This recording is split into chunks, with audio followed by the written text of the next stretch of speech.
just like, apparently waiting for, we had repeated lobby crashes, which is why we had the delay in the little false start there. But apparently these teams were, because of the delays or whatever, figured out their first set of bans and picked so quickly that it was like within the first like 15 seconds we had everything all out there for the draft. I couldn't start the stream fast enough. Hello. These 4 bans and 3 picks happened within 20 seconds. Yeah, it was they knew exactly what they wanted to ban and then pick as well. I guess they anticipated the same bans from last game as well.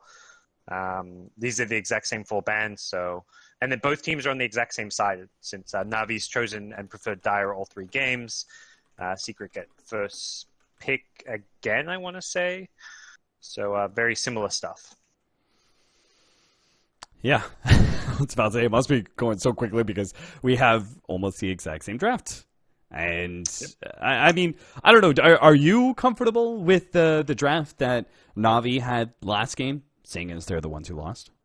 Yeah, I think their draft was definitely not the issue. I actually like their draft more. I think the mid silencer was a big weak point of Secret's draft, but they had a couple good consecutive team fights around the global silence, which secured them the second Roche and got them a big advantage. I think NaVi, though, were in a position where they could have easily snowballed out of control and been in a position similar to game 1 where it's like, all right, we took all your out of towers, we have Roche control, we have map control, we're going to just starve you out, reach this critical mass of farm, and eventually slowly win the game, which is kind of where it looked the game was heading at one point until Secret put together a couple of good fights. So I think, draft was definitely not the issue from NaVi, and I imagine they probably think the same thing. All right, we'll see if our 3-4 bans turn this into anything different for us, because it's same thing so far. Right. Was Earth Spirit wasn't second picked last game though? I don't believe. I don't know. I was trying to find the draft from last game because I can't remember. It was 3rd or 4th picked, I believe. I think it was 3rd pick because I remember thinking like going into the second pick stage that either team could pick it because 2 of our immense heroes were banned out. So I was wondering if he would play the Earth Spirit. So it was the Disruptor second pick, I believe. I think they first picked the Disruptor. Yeah, instead of like a Shadow Demon or something. They had the Weaver counter and the Disruptor. But I like this small little change up because I feel like Earth Spirit was going to be a 3-4 ban if it wasn't second picked up here. And the Disruptor did not feel as important to the strategy for Team Secret in Game 2. In parts because of the Weaver and also just because Puppey had such a big impact with the Earth Spirit. Earth Spirit, I think, is the better Weaver counter, and I think the main big impact from the Disruptor came from some of the glimpse catches. Less so as a Weaver counter. He was great as just finding pickoffs in the mid to late game. He had a couple really key glimpses to set things up, and he caught out Pycat numerous. I think that was probably some of the game-changing plays that were made with some of those glimpses on a Pycat based on some of the observer wards they had, like that high ground observer ward at mid, leading to a pickoff. There was a couple instances where like a really nice observer ward caught NaVi out in a glimpse, but like you say, less of the key pick and also not a ban. Like NaVi, I'm more worried about that Shadow Fiend Slaughter, minus armor, physical damage. I think Shadow Fiend is like a really important ban in the second stage, so it does leave Disruptor still open. Pudge and Dying? It's the exact same draft and bans. Pretty much. Disruptor still available if Team Secret want a 3rd or 4th pick it here, but we'll have to see what Navi's choices are first, as they have a lot more opportunity to give us a very different draft, right? They're still going to go for, all right, we're going to see a TA, but we could still see it switch around. Weaver could be safe lane, Weaver could be support. Like, we still have the opportunity for a different draft.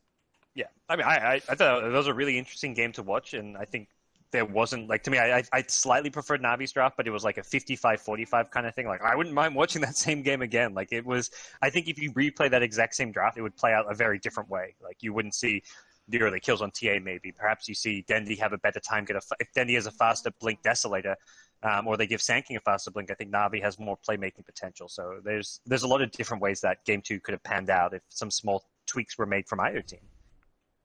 Yeah, even that late game. That smoke scenario around the Roshan pit. What a heartbreaker that was. Win that fight, and if Navi win that fight, get Roshan, suddenly they potentially set themselves up to take Iraq, take the game. So I've always wondered if teams, because I remember there was that replay takeover feature added. I would love to like have Navi and Secret just be like, let's practice that Roche fight 10 times in a row and see how it was like meant to go over using like the replay takeover or something. Like, let's see what happens if Navi get the jump, you know. Come on, gods. You don't want to bring stuff up like that. They're not going to invite you to TI if you keep bringing up things like that. All the broken promises. Well, it was working for a while. I don't know. Does it still work? I haven't tried using it. It was one of those features that got added and everyone was like, holy shit, this is awesome. But then no one used it. So if anything, I totally support Valve's decision not to fix it. If I don't even know if it's broken because no one uses it. It's like a forgotten feature that sounded super sick and awesome. Like, oh my gosh, look at these Valve devs. They do the coolest shit ever for esports.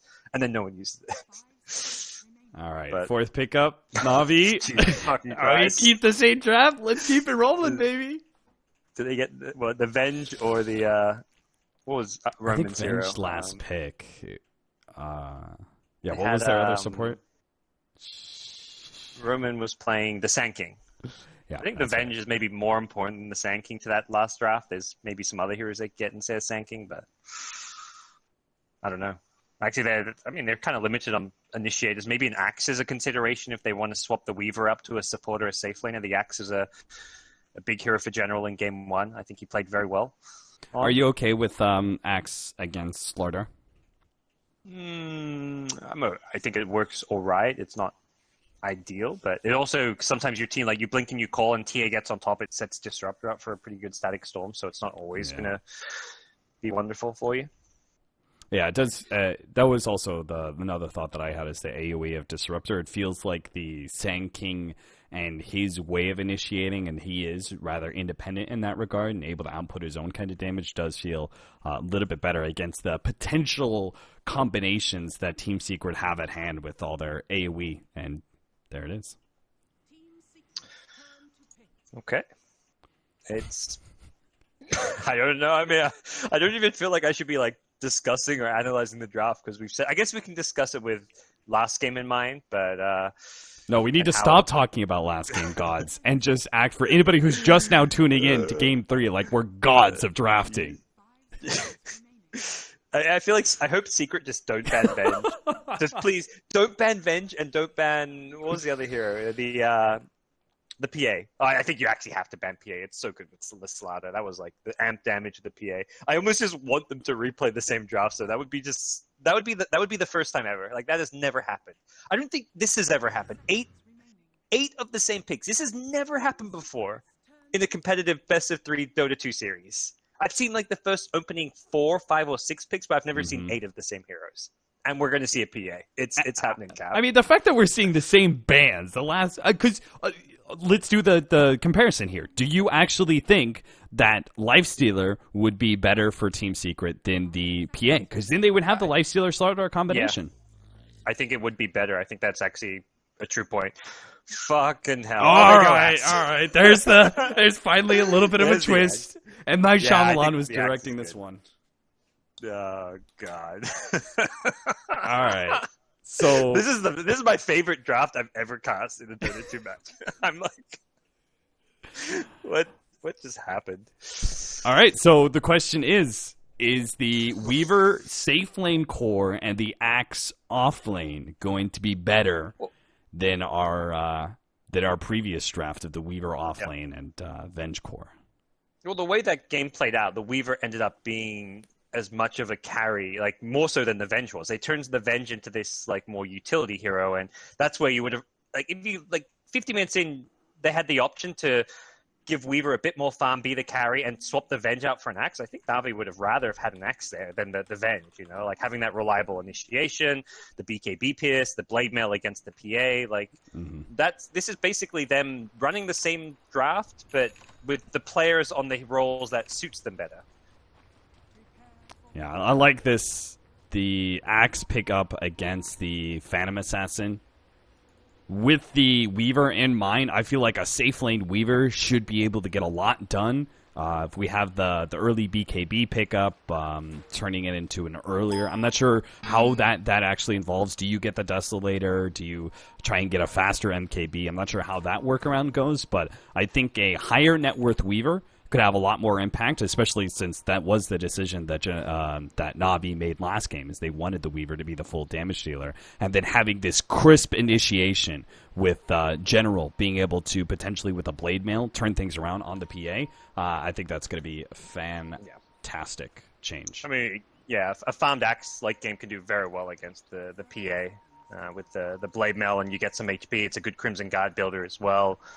So it's a pick that's going to, I think, suit Navi's draft a lot better. That's where I was wondering if they would fourth pick that over like the Sand King, but it does still come into the draft, and we'll see how things work out for them. Kezu, thinking he can get a bit more out of the lane, is not going for the Iron Talon this time around. Weaver not perhaps as strong at zoning as a Venge, a slightly less kill potential between the Rubik Weaver lane than the Venge Rubik lane, but still a pretty potent lane. Don't get me wrong. For sure. Just lacking that extra bit of nuking disable. Biver and RMN doing something interesting here. They combo up together, blocking together, but they smoke, and I think that was fine, except for the part where they caught Dendy. Yeah. He's going to come out of the smoke. There's even a Radiant High Ground ward, so it's not like he's going to pop on his high ground with nothing seeing. They better go fast. They just need to go right now before the smoke puzzle is solved. Oh, no. Oof. All right.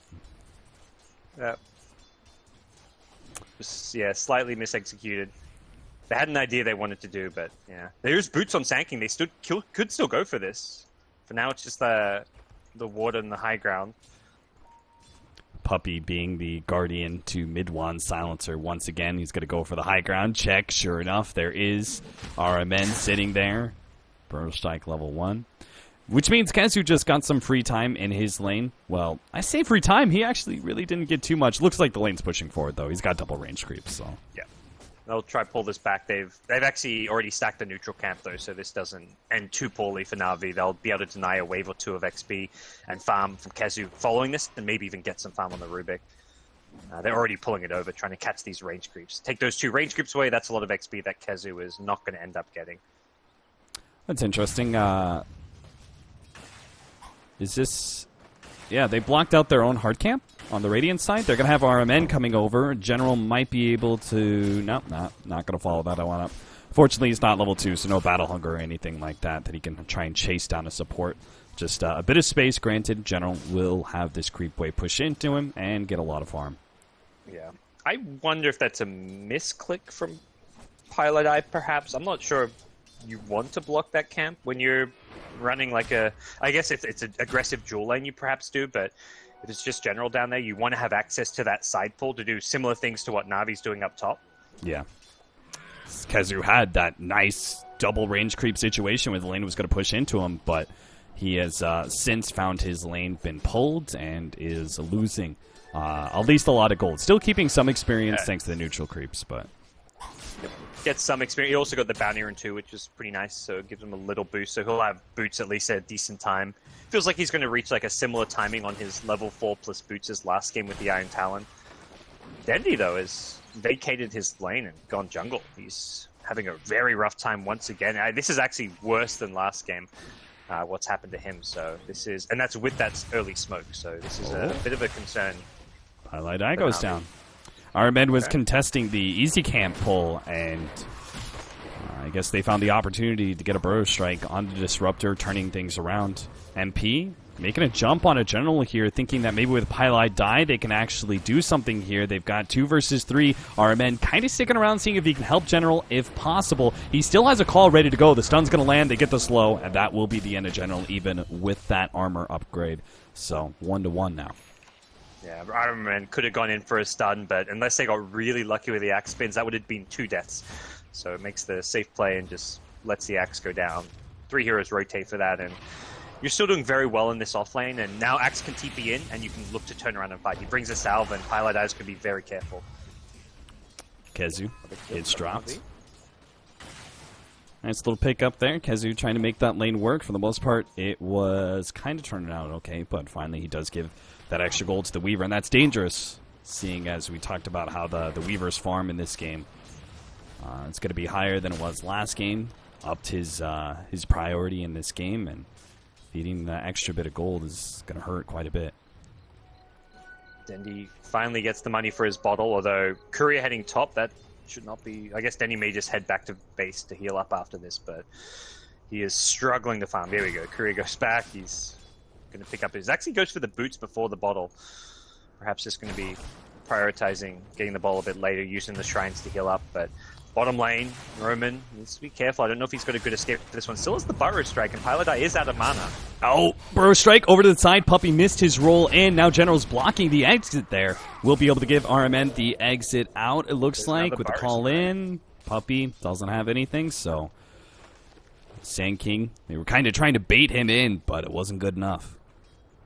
Yeah.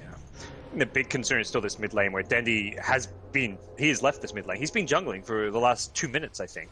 Mm-hmm. It's a completely empty lane. No one's getting far more XP there. I mean, they're trying to contest the off lane rather than send like the Sand King mid just to leech XP or anything. No one can actually lane against the Silencer right now, as far as their lineup goes. But now with Dendy returning, he's gone for boots and Windlace. He's gone for this super movement speed build, and the rotation's been spotted by a scan. Really good use of that from Secret. Puppey and Paladai. Looks like we're going to have a nice little game of Ring Around the Rosie here as they try and catch that successful scan, but NaVi have already exited stage right.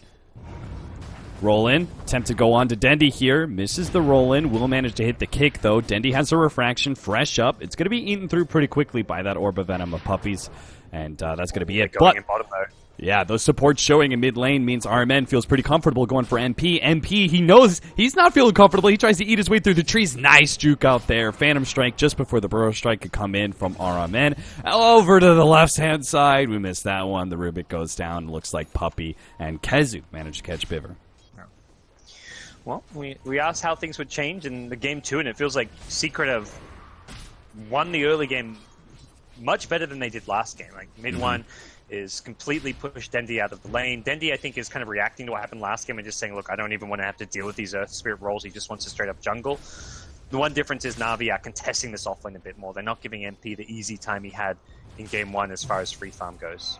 Yeah, MP very rapidly was like 15 minutes in. I remember that first rotation he made out to the offlane, and it kind of said, like, nobody wants to be near MP. If you're NaVi, like, that hero is real scary. They're not going to let him have the same kind of huge power spike, it looks like, if they can just contest him in the laning phase. But they haven't actually, they maybe shut down his farm a small amount, but they haven't really stopped him. He's 34-9, haven't gotten a kill on him either. And all he needs is to hit like a good timing on like his phase boots Aquila or even just phase Bassi, and then with an amp damage he does more than enough damage with the stifling daggers. Like a level 7 PA rotating top with phase boots is scary in itself, assuming you have the amp damage. Can we get a little lucky here with spins? Nah. Puppey, oh, he actually gets blocked up by that one. I thought RMN was too far to the south, but he does get in front of that one. RMN may be the turnaround kill. Burrow Strike coming up, but he does have the curse on him. And last shot there from mid 1. That's going to be -2, maybe -4. General's also going to be pulled back by the glimpse. Mid 1 gets the extra intelligence to start that snowball rolling. Yeah. Axe, not a hero you want to be losing too much int on as well. One of the heroes that does run into mana problems early on, and Sand King, same thing. Like, you're playing a support Sand King with Tranquil Boots, so you're not going the arcanes. Losing that precious int can really cost you later on when you go for epicenters.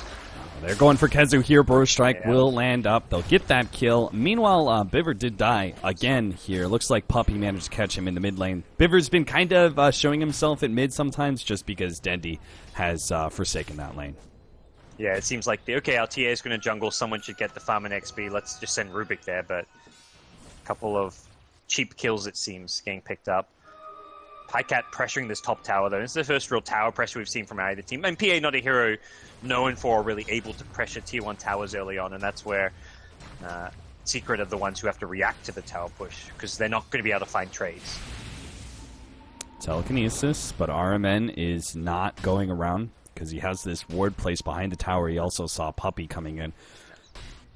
Could have tried to make that go 1 versus 3, but not 3 versus 2. General, he's kind of being kited around. He knows he's dead. He tries to go for Pylai dies. See if Pi mispositions himself, but no such luck. The PA is in full laning phase dominance now. You've got phase boots, you've got maxed out Stifling Dagger. Even an axe can't deal with that. Yeah, this bottom lane has been won by Secret at this point. 3 deaths on the axe, not looking like he's going to get a fast blink time. He can fall back to the jungle now. Dendy making up for lost time in the mid lane, finally shows up once again with the help of some support to take out and punish mid one, similar to what we saw last game. And ideally, they want to try to get a tower up for this one. Even PyCat rotating in. NaVi really deciding that is a lane that they want to try and start winning. Yeah, 3-man smoke like that when the lane was relatively pushed in at top comes as a bit of a surprise there for Secret. Have global though, so yeah, they can't actually get that tower. But they took top. It did get denied, which is at least money being denied from the NaVi side, but ultimately still will give them slightly better map control and easier access to the enemy side of the map. I think they need the Blink Dagger before they can go, because they have to deal with that global silence. I think they need that clean initiation before they can threaten towers again. I think in a lot of ways, both teams are waiting for their blinks quite a bit here. Perhaps True. Less so Secret because they've got the PA who can rotate and just use the corrosive haze with the Stifling Dagger to kind of chip away at and initiate off of. But NaVi definitely need the blink on general before they can make their next big moves and like ideally look to save some of those smokes for like their Blink Dagger timings. I like that Dendy's going to... Last game he went for the Deso first, and I think when you've got like a Blink Initiator on your team to go with the TA, you want to go for the Blink before the Deso because you can just pair up so well. Like that Blink Dagger on TA becomes more valuable when you've got an Axe or a Sand with a Blink. Right. And Sand King's actually going to hit his Blink before the Axe at this rate. Iron Man is very, very close. See if he can get the last hit on the tower. Take that one away from General. Meanwhile, Secret have dogpiled up here at the top lane. Pylai and MP sitting behind Kezu, seeing if they can get some sort of crush or glimpse scenario into a static storm, slow down that Lincoln's that PyCat is currently trying to build, but he seems to know. He's a bit low on mana here. We'll have the one charges to get a time lapse off if needed, but limited Shikuchi access. If he pops a Shikuchi, he can't time lapse. Although he's going to tuck himself deeper into the trees. But I think you look at last game where NaVi kind of fell short in the mid game, it was that blink timing. Sand King's blink came very late, and the couple of big team fights Secret won were before his blink came up. This time around, NaVi say, let's trade towers. We don't care about defending top if we're getting bottom. And for one thing, like they're not even really losing top. Secret pushed very slowly. Last game, it was NaVi trying to fight, and that was when the PA rotated in. There were heroes that were amped up by the Slaughter, and they just got destroyed. This time around, NaVi just play a more farming efficient game. They're waiting on Dendy's blink, they're waiting on the blinks on the two initiators, and they're going to take a very different approach to playing what is effectively the same game as what we just saw in terms of draft. Yeah, I think even PyCat's patient play there in that top lane where he was sitting behind his tower, and as soon as the scan goes off, he gets a pretty good idea of what's happening. He just TPs out. That much slower style of play here from PyCat in this game with the Weaver, as opposed to the Vengeful Spirit, is working out for them. They give up that tier 1 tower, but they got a lot of farming space in the meantime, and they'll get their Blink Daggers, not just on the Sand King, but General is just a small step behind, too. He just needs another 100 gold. So double initiation points now for NaVi, and they gave up very little in the last 5 minutes. If NaVi can get a couple of good, successful fights in a row with these blinks, they can quickly snowball, because right now they're still fairly squishy. Like an Axe really isn't, until he gets the Vanguard, and maybe even a Vanguard and a Blade Mail, isn't all too scary, so they need to get good initiations. Oh, that was not the place to TP. Ooh. Having flashbacks to that pick off on his Invoker in game 1. Sometimes you just get a bit unlucky with where you decide to rotate to. And now they're going to try and take the tier 1 tower. They're actually going to fight this one with the global silence and the entrance of Puppey. He gets a really good ultimate that finishes off the Templar Assassin. They're going to pull back PyCat as well into the Static Storm. Couldn't get him, though. He already had the Shikuchi out, so he got out of the kinetic field. Mid-one is culling bladed up, and now PyCat looks to be able to find those extra kills. He wants Pylai die. He's the squishier ones. General, though, he may have slight issues. Gets a nice call onto Kezu. PyCat comes back in, seeing the opportunity for Pylai die. Nice sidestep there of the stun, but can't chase out Py with Kezu protecting him. So in the end, it is going to be NaVi retreating, not able to pick up too many extra kills. That was a formidable defense there from Secret. They got the deny on the tower because of that and managed to fight 4 versus 5. Yeah, not too bad. The worst part for MP was he respawned and couldn't even TP into the fight because his TP was still on cooldown, so could have perhaps been even better for Secret if with how long the fight dragged out. MP actually respawned and was able to get back in theory, but NaVi now with both the top and middle tier 1 towers opens up a lot of access towards that Roshan pit. If they can deward the one Radiant Ward in that area, well, there's really two with the one to the north side as well. Navi's lineup takes Rosh pretty quickly with the Weaver and the TA. So I feel like this next big, or both teams take Rosh fast. This next big team fight, if one of the two teams wins it, it's Roshan as well, and that's kind of going to dictate the flow of the game based on who takes that first Aegis. RMN. Blink. Thinking the dagger's going his way, not actually the case, and now he kind of wants that blink. 5 seconds till the cooldown's up. They really want to be able to catch NP again. They pressured him in lane. They want to pressure him again. They're going to be able to get the blink call. In from General, jump in from Dendy, follow that one up. A miss percentage, dodges the meld strike, but it's still not enough. They do manage to pick up that kill. Mass TP's in from Secret, but they're going to be coming in one by one. The supports first. Static Storm laid out, catches two, as well as an ultimate out from Puppey. That's a lot of damage over time. The Dendy tries to just get out of there with a TP, but a glimpse stops him. More damage out from the Earth Spirit ultimate. General, he knows he's dead. He tries to get whatever damage he can. Pycat chases down Puppey into the trees. Puppey actually gets uphill, and now Pycat's in trouble. RMN comes back in. The damage over time, a little bit more. Gets Py. Little bit of pop. Dendy comes back in. Gets the Slardar as well. Now it's just mid one against the world. Refraction. Dendy, what are you doing? He's gonna die as well. Mid one actually gets the man up and finishes off NaVi in style despite having a limited HP and a 1v2 scenario. 16 stolen in from him. Dendy was sitting there like, I feel like he was lagging. I don't know what it was. He was sitting there dying to the Magnetize and not popping Refraction. He didn't pop it until he was one hit from dead at 15 HP when he could have popped it when he had like a good 100 HP. I was like, Denny, what's going on? But he pops it, goes in, gets 2 kills. And it felt like he was just he tried to TP out. I don't know. Maybe he didn't realize that his TP got cancelled or something. Nice play from Secret.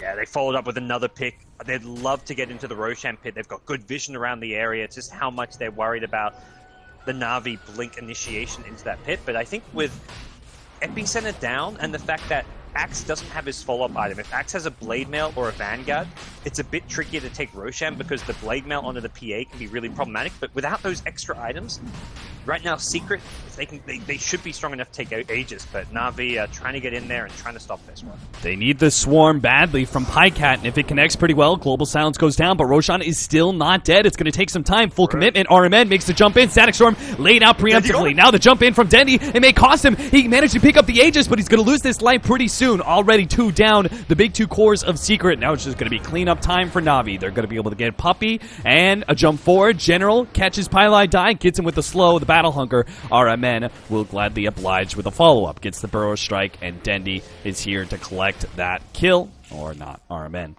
will take it for his Blink Dagger. What a jump in from Dendy, jumping into the Static Storm like that, but claims the Aegis.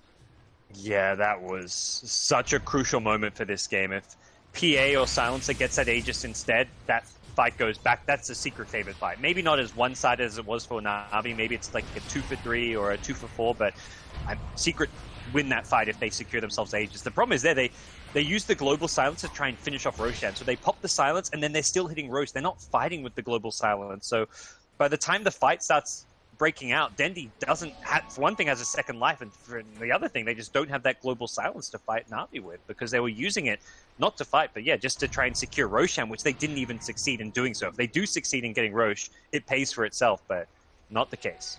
I think part of that is the lack of vision around that pit, despite being able to set up with a quick pickoff and make that rotation. I think he was just so afraid of RMN channeling that epicenter and coming in with the blink that he felt like he had to kind of go for that blind silence, not knowing what Navi were actually doing. RMN possibly looking to set up towards this bottom lane. Navi haven't got the Aegis to play around with since they had to use it to win that fight, so they don't come off with quite the position that they otherwise would have had if they can win that fight while maintaining the Aegis. But they're going to have a Desolator now on Dendy. He just finishes the money for that one. So it feels like they're going back to playing more of a farming efficiency chat game. And I think Navi's a team that needs those next couple of items. They've got the Blade Mail and Axe, but kind of talked about ideally having the Blade Mail with the Vanguard. They want to get those extra couple of tanky items going.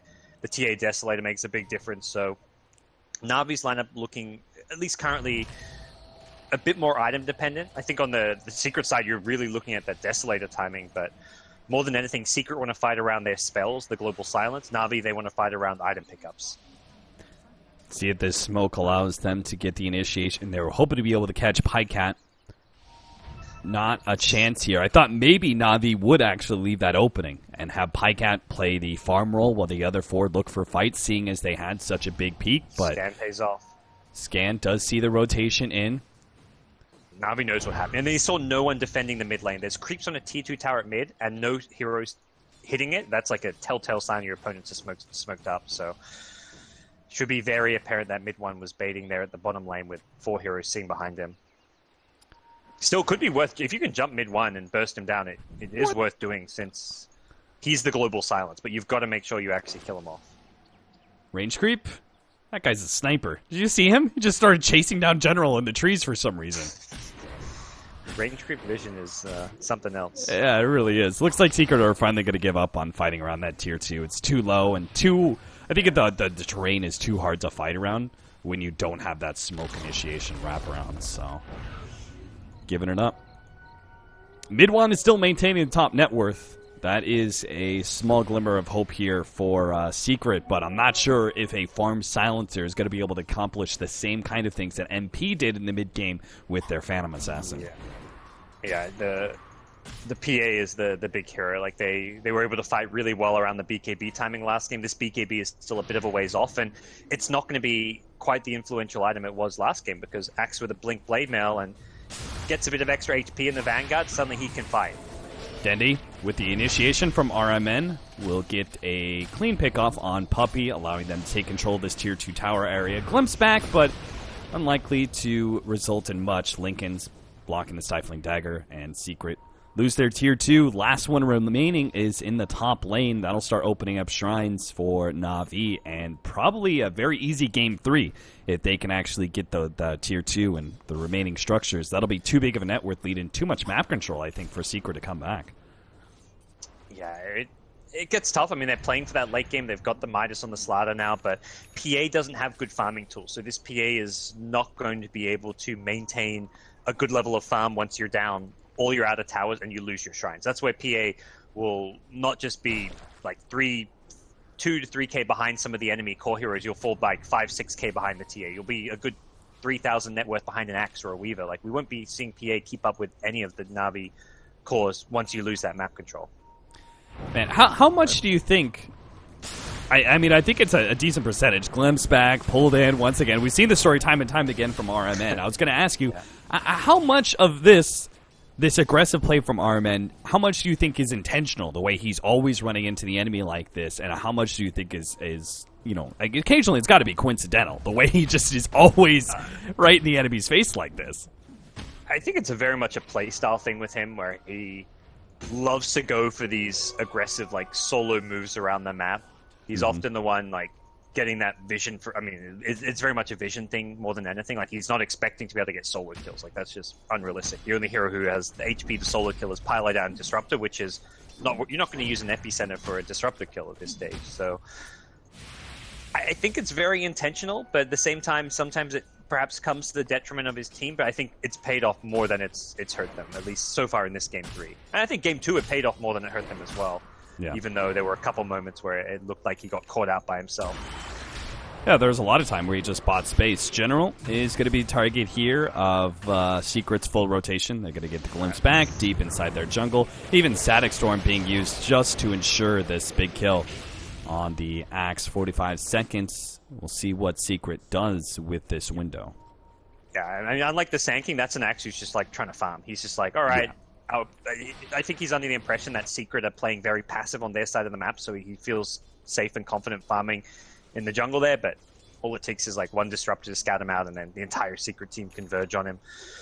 So that's the kind of kill that you don't want to see happening. The Roman kill on the Sand King is like, well, he's actively just like trying to split push lanes and be a nuisance, but losing the Axe really stunts NaVi's potential to make plays around the map. BKB for the Templar Assassin, Diffusal Blade for the Weaver. Even if the Axe has gone down, the other two cores have picked up a rather large peak of performance for them. They can do a lot in this next team fight if they can get the right kind of initiation. It looks like they're going to go for a smoke. 4-man smoke? Like nope, full 5-man. Dendy's just hit his item timings a lot earlier this game compared to last game. Same for like the Sanking with his blink. Same for, I mean, General's playing a different role. He's just as farmed, even slightly less farm than last game, but he's playing an Initiate who doesn't need that farm. So it just feels like Navi have hit an earlier timing and are taking advantage of Secret's draft a lot better this time around. Keep seeing this counter ward for counter ward trade-off here in this crucial vision area. Exactly where Navi just drawn a box around this secret shop area. Oh, there's a lane ward though. They could still get these catches. You see him for a second, not able to catch the Slardar. Mass pings. MP they don't have vision of, so yeah. This is where you ideally want to have a gem. You don't have the best like gem lineup / hero. Like Rubik doesn't want to carry. Rubik's not carrying a gem. Sanking, I guess, theoretically could. He's got the blink and full staff, so he can at least blink on the cliffs. Oh god, Sanking, speaking of which. Alright, man, not again. Okay, this is a saving glimpse this time around. Oh my gosh. First strike away, blink up, he's good. Pilot dies like, huh. Alright. It's a tense game, you know, like. Yeah. Oh, and a courier chopped. Oh. That had a lot of gold on it. What the hell was in it? Oh, that was Shiva's guard for mid one. That's an item you want to have for this next fight. Yeah, you certainly did. Get the D ward, but you'll take that courier. And this could be a Roche. Oh, it's a long Roche respawn. They're almost going to be able to, like, if Roche had respawned before, could have been a slightly easier Roche fight for Navi. I mean, the Shivers isn't like the end of the world, but one thing Secret have done differently is they've actually held on to more of their smokes this game. Another glimpse. Another opportunity for Pylai dies, just not quite in range. RMN, there it is. He finally gets it, pulled back. RMN, dead again. I feel like this kind of play that RMN is doing, this kind of style, great when you need to buy time for your team, but I'm not sure if Navi really need this space or this time. When you're ahead like they are, it seems like a bad call from him. I know even there, like I think he could have dodged that boulder smash and got away, but even so, like every now and then you will get caught. You won't be able to make that perfect play. Crush from Biver, but he doesn't have any mobility. He's just going to go for the TP out. He's good. Away, nice and clean. Nice cats. They're pressuring bottom lane a bit. Yeah, it feels like Navi have slowed down a lot. Both teams, I think they're just so dead set on this next Roshan that they're trying to like farm and split push lanes when Navi's actually very strong. Like they sniped that courier, took out the Shiva's guard. They're perhaps respecting the global silence, but they've got BK. I guess they've only got one BKB. And Pyket can theoretically take the global off of one of his teammates with the diffusal, but that's like not always going to be reliable, and you never know what the positioning is going to look like to make that play. So I think Navi just want to play the more map control game. They've got such good vision like outside the enemy base here, although they just lose one of those two wards, but they feel like they can just secure this next Roshan, and Secret feel like they've got to contest it. RMN's position will pop the smoke there from Secret and does not get caught this time around. Navi were all sitting in the pit knowing that Roshan had to be spawning now, and Secret obviously knowing something similar tried to go for the smoke interception. I saw MP have this item queued up. I was wondering if he was just like kind of trolling a bit. He's gone for the blink. He's going for that before the BKB too. Oh, Epicenter coming in. RMN, though, he's going to find nothing to connect with. Pylai Die sitting there on the front lines, taunting them. They are going to go on to Pi here. He's got the Ghost Scepter, but won't be able to get it off before Dendy's Melt Strike hits. So now it is still 4 versus 5, even without the Epicenter. Looks like Navi could claim that Aegis. Yeah, no Epicenter. It's also no Static Storm now, and they just lost that Radiant High Ground Observer Ward by the Roche Pit. It expired, didn't get dewarded or anything, so Sanking with no... It's unlike last game, they don't need that Epicenter damage against the PA because there's no BKB. Just the Burrow Strike alone. RMN again! Alright, you can see what this guy's looking to do now with his plays. Yeah, you could see. I mean, it pays off real good sometimes. Other times... He's tanking every smoke. Every smoke Secret's doing is just being like wasted at this point. RMN, he's been able to escape some of that. I think a large part is just like it's the disruptor, right? It's like without that hero, you wouldn't be catching RMN when he does these sort of aggressive plays. So And he's always doing it around his vision. Like, he hides there next to the observer ward, so even when he's on the low ground, he sees them pop with the observer ward vision and then can instantly blink away. So he's very calculated about it, and the chance of getting caught is pretty low. Top lane, though. Oh, two-man crush. That's going to be perfect. They're going to be able to go for general first, global silence. They find Pycat popped out of Invis, and they're like, oh, hey, we hit 2. We're going to be able to get 2 as well. Biver on this side with the Earth Spirit ultimate still on him, but the damage is still too quick for him.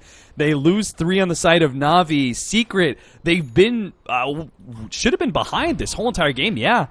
But they have a big opportunity now with that double pick-off in the top lane of the 2 cores. They can turn this into some serious objectives. Like, Navi get a bit complacent there. They're like, all right, we got the Aegis. We've just broken all their smokes. RMN, he's not going to get glimpsed. He 4-staffs out of range. Nice play. I think also the backup from Pi wasn't really there, but yeah, I think that was like a moment of just complacency from Navi. It's like we have Aegis. All we got to do is just like push down this top lane, get this last T2 tower, get the shrines, and they also know Secret's probably out of smokes. That was 3 smokes in a row that RMN detected, so they're probably thinking like, oh, they're not going to make a play right now. They have no smokes, and that was just like Navi split across the map. Secret just make a bold move and punish the fact that Navi were split up. All right, well, we've changed from the Blink Dagger to the Scythe of Ice again for mid 1. Okay. That will definitely help as far as initiating onto Dendi goes. Less so the Weaver, who's got a Lincoln's, but BKB is the name of the game. Axe is working on one for himself as well, and this feels like the item which will make life a bit more difficult for Secret in these team fights. They'll be very reliant on bursting a target down right away with those crushes. Kezu was clutching game number 2. We'll see if he can do it again against the BKBs of Navi. Yeah, I really feel like Secret, I think they should contest this push. Again, it's their last tier 2 tower, but it's also, the game is going to get a bit tougher when this MKB is up, but there's no globe. Oh, well, there's 10 seconds. So it's just like there's 2 10-second BKBs on Navi and an Aegis. So never mind. I guess that's. I mean, vision-wise, neither team has good vision at the moment. I guess Dendi's got the slight advantage with his traps, but I think it's also a tower. One of those situations. No matter what, even if you were going to contest, you'd have to go for a smoke and some sort of wraparound. The straight-on 5-man into Navi will never work. So that'll be the tier 2 and shrines. I think you're kind of at that point where you're like, we've delayed it enough that we bought time, we've got a few key pickoffs, Silence has really transitioned well into the late game. PA's still, I kind of mentioned, like you're never going to be able to keep up in terms of farm with the enemy cores. Has managed to at least overtake the Axe a bit and very close to the BKB. This Blink Dagger feels almost like a pseudo split pushing item where MP can like aggressively kind of split push and then blink out to safety in the trees a bit, but it's still like a gimmicky little item, which we'll see how it works out for him being able to enter the fights a little bit better. I'm very concerned for Secret. Maybe it's just because I don't trust the one position silencer and the what he's going to be able to accomplish in these team fights, but I worry that the PA is going to drop off pretty significantly here if we can actually get an MKB on the Weaver. Yeah, I think that's where for Secret, it's you look at what the rest of the team brings to the table. You've got the late game Earth Spirit who can combo with the Slaughter. Like if Kezu can hit these, I mean, last game he was hitting 2 3-man crush. He doesn't even have to hit those. He just has to initiate on 1 or 2, followed up with an Earth Spirit stun, and that hero is going to get bursted down by the PA. Even with an underfarm PA, has the damage output on a corrosive hazed hero to take them down at the start of a fight. So I think I look at Secret's draft and they're transitioning into the late game, not just on the PA isn't transitioning well, but the other heroes are. Yeah, that's true. Even the silencer, now that I think about it, I forgot his level 25 talent. That's he turns into another sniper. Oh yeah. Yeah, he'll have 800, what was it? 900 Yeah, he'll have 940 attack range. So he's basically another sniper lone druid. Hey. Yeah. So if we can get to that point, still 3 levels away. Yeah, the 20% curse light isn't really a consideration, I don't think. Kezu closing in on that AC mid-1. They know he's there because of the trap. They're not going to catch him there. General's trying to cut him off. He's going to spot Kezu here as well, and decides against it. His allies are a bit too far away. Doesn't know where Secret is. They've got some nice aggressive vision. but only seeing heroes through this way.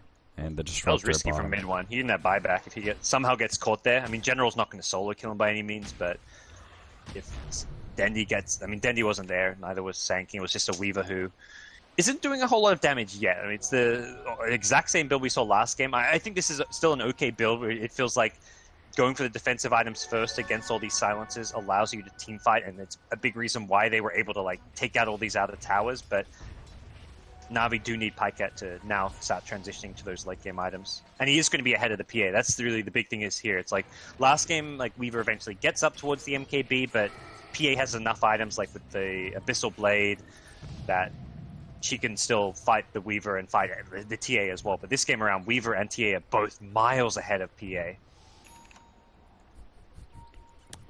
Poor Thunderhide. He's stuck in the trees over here. No one's paying attention to him. He's forever locked in a cage.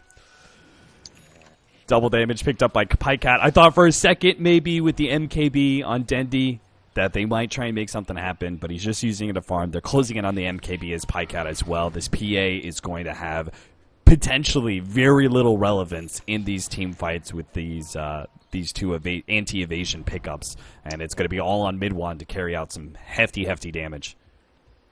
I think the PA's job is to make sure that first hero that gets jumped is bursted down. Like, whoever the slider goes on, the PA has to guarantee that's a kill. Who's the target then? Who is the ideal person for Kezu to jump? I would look mostly toward... I mean, if TA doesn't have Aegis, killing her is great. The Axe is also a good target. I think Weaver doesn't do enough damage. I think Weaver is like a non-consideration right now. Okay. But ideal target is TA. Secondary target's probably the Axe, but I think more than anything it's going to come down to vision and whichever hero you see first. Like, it's one of those, you jump the first hero you see. There's never like a, we've got to blink past that frontline hero and put ourselves in a bad spot by overextending. It really just comes down to the positioning of NaVi. Beggars can't be and choosers. Right now, Secret have pretty good positioning.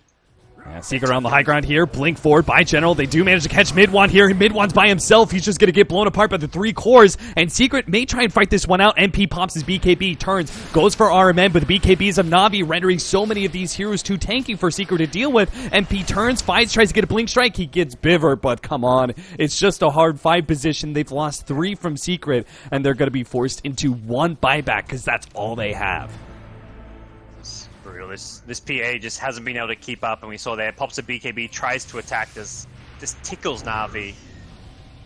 This is looking like NaVi could threaten to go for X. PA does actually manage to get buyback. Looks like it was just a couple gold short when he died, so there is now 1 additional buyback, but the TA Weaver on the front line, this is a very tough defense. No global silence, no static storm, very little in the Secret arsenal to defend with. Looks like they're going to wait out on the Slardar at least, maybe giving up the full lane of racks to keep their buybacks intact. There is a rather large wave coming in at bottom, but NaVi are not going to be taking any risks whatsoever. They maybe could have done some damage to that tier 3, but against a Disruptor, want to make sure they don't get caught, cleanly escape.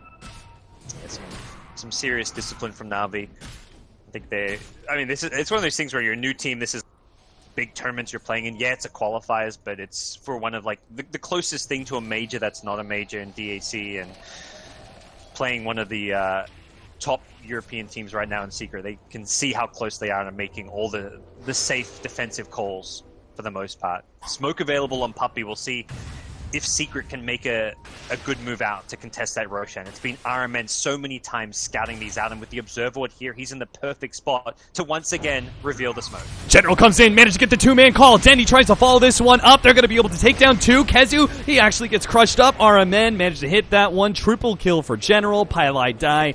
Go Scepter as much as you want. You're delaying the inevitable, my friend. He will also get dropped. 4 down from Secret. 2 buybacks are up. The 2 cores are the ones lacking the buyback, and it looks like NaVi are just going to look to end now. Yeah.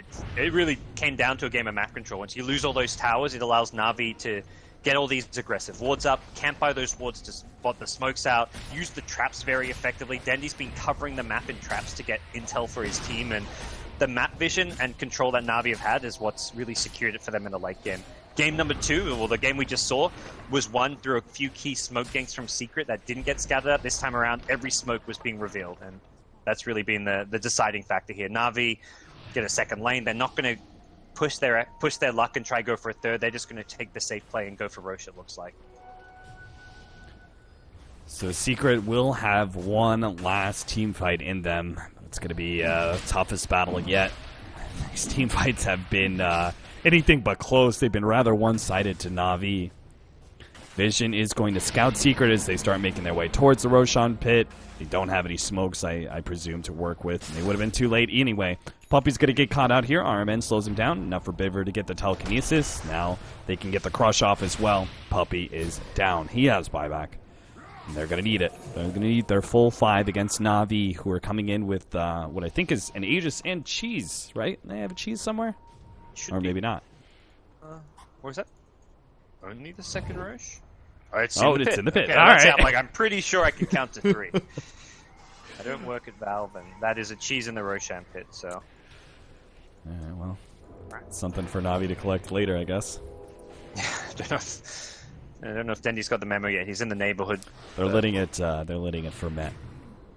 A little bit more powerful. All right, NaVi. Final high ground push for your first win in the DAC European qualifiers. Putting you into that winner's bracket to face up against Team Bears. God, that's such a tough group. It's like, all right, you just beat Secret. Now you're going to go versus Bears. Then there's potentially Adfinum. Or Secret again, you know. Like, yeah. Geez. NaVi, patient as always. Yeah. What do they got? They got something coming in. What is it? Daedalus. Daedalus, I believe. Yeah. And Yules for, I believe, RMN. Oh, okay. Oh, Biver actually has Yules. Weaver. I thought the TA would be the Aegis carrier just to hit the buildings on the high ground, but Dendy's a bit more slot limited, and Weaver with the 2 defensive items can also function very similarly to the Deso TA on the high ground. He's got BKB and time lapse to work with, whereas there's potential that TA could, on his second life, get combo stunned maybe by Puppy's rolling boulder, or the boulder smash rather. Yep. They'll chip away at Pycat as best they can, try and break that Aegis for as cheap as possible, and there isn't the best sustain for NaVi as far as they can't actually really heal him up. So Pycat slow rolling this one. Gets a little bit of damage bit by bit. Dendy will lend a helping hand as Pycat drops lower and lower. Maybe time for someone to go back and eat that cheese. Yeah. That's exactly where you wish you had a cheese. It's like, all right, we just did 800 damage to this tower. Where's the cheese now, guys? Can cheese go in your backpack? I actually don't know. Yeah, it can.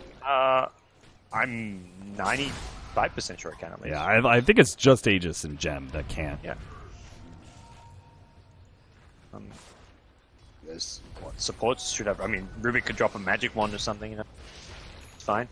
But, not the end of the world. They're not going to get it just yet. They're going to just sit around. This is just like waiting for the Weaver to slowly regen up a bit. Oh, we picked up a high. I love this. This is the slow sieging item. You used to see Lifestealers get this in these really... It was like a Chinese Dota item where you're slow sieging. It takes like 10 creep waves to finally slowly break a tier 3 tower, and you just hit for 5 seconds with rage, back off, and regen with your heart. And that's Pycat's approach with the Heart of Trask here. This is the sustain that he's been missing. Feeling some of the AoE stuns, but they do finally get the tier 3. He's going to go ahead and time-lapse here. Committing that one. He's going to throw out the bugs, not quite catching Kezu inside the trees there. At some point, Secret just have to go. Or they're basically saying, oh, we'll verse Mega Creeps this game, which I don't think that works. There's the first stun. Still not feeling comfortable with their openings here. The combo stuns on Pycat don't mean much with that Aegis in hand. Now mid one's going to jump forward with a Scythe of Ice, threatening Pycat's life as best as possible. He gets a Force Staff deeper into the base, actually, and that is where his Aegis is going to go up. But he does have a BKB. He's going to go ahead and pop that one, turn towards the mid lane of Rax. Decides to get a little bit of damage onto MP. Still focused on the game plan of objectives here.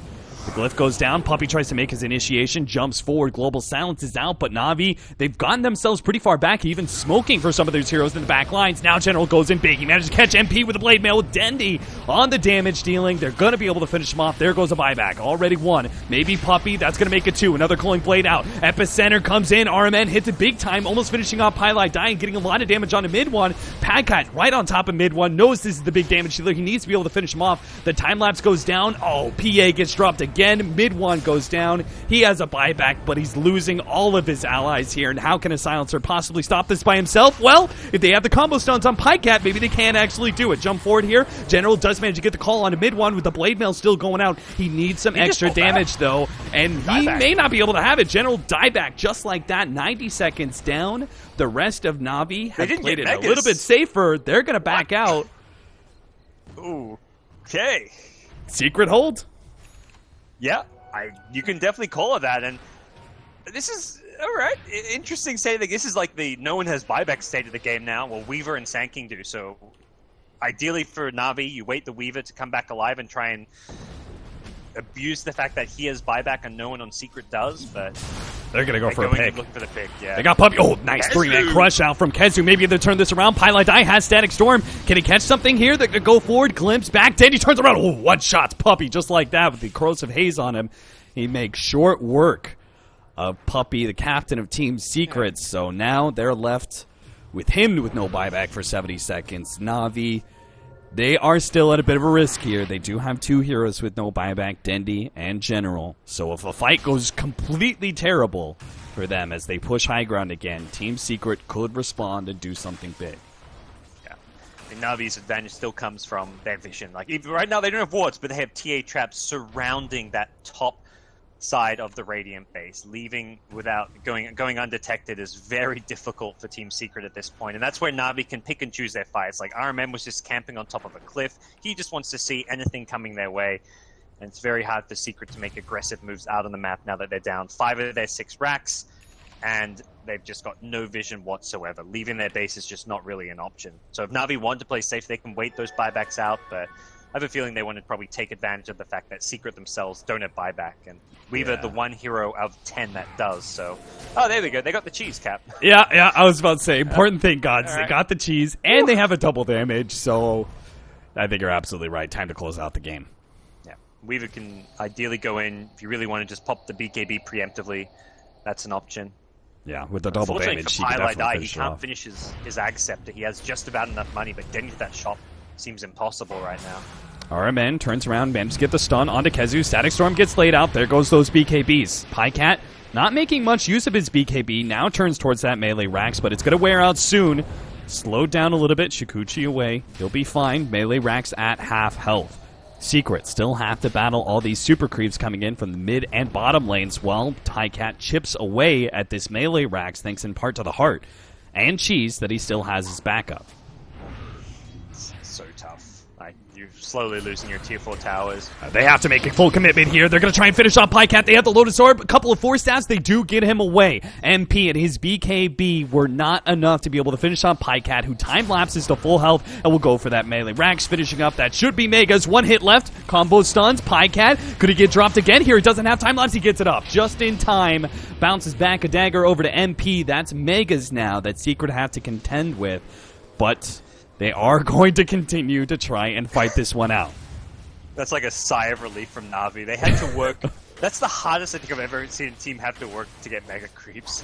From like that one final Rax. Like that took them ages, cheese, like 10 minutes of slow sieging, and they finally get it, as well as like all the itemization they had to get for it. Like the cheese, the Aegis, the Lotus Orbs on the Weaver, the Heart of Charask on the Weaver. And with Slaughter dead, I think without the threat of that Slaughter Crush initiation, it gets a whole lot easier to try and end this game now. Yeah, these initiations are not nearly as straightforward for Secret. They're lacking their Slaughter. They're going to hold till the end, though, trying to defend their throne now without tier 4 towers. Super and Mega creeps rapidly closing in. Pycat and Dendy doing some chip damage here and there. 43 seconds. They may have caught Biver. Looks like he may go down. Glimmer Cape is going to save his life from those last couple of shots from mid-Wan.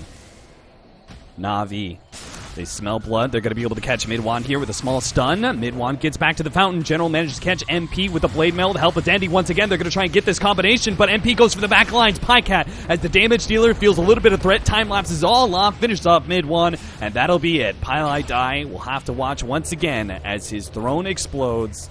NaVi take game number 3 in this best of 3 and are going to move on to face up against Team Bears in their GSL group.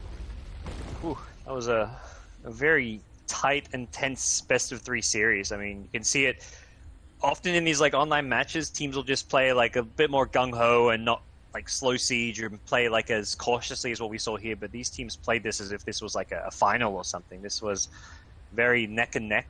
We saw the mirror draft coming in game number 3 with the repeat from both teams with small adjustments. It really felt like this was like a lot at stake, and there is a lot at stake, but still there's a lot more matches to go in this qualifiers, which is where NaVi, it's a great result for them, but there's still a long way to go for them, and now a slightly longer way for Secret to go if they want to qualify for China.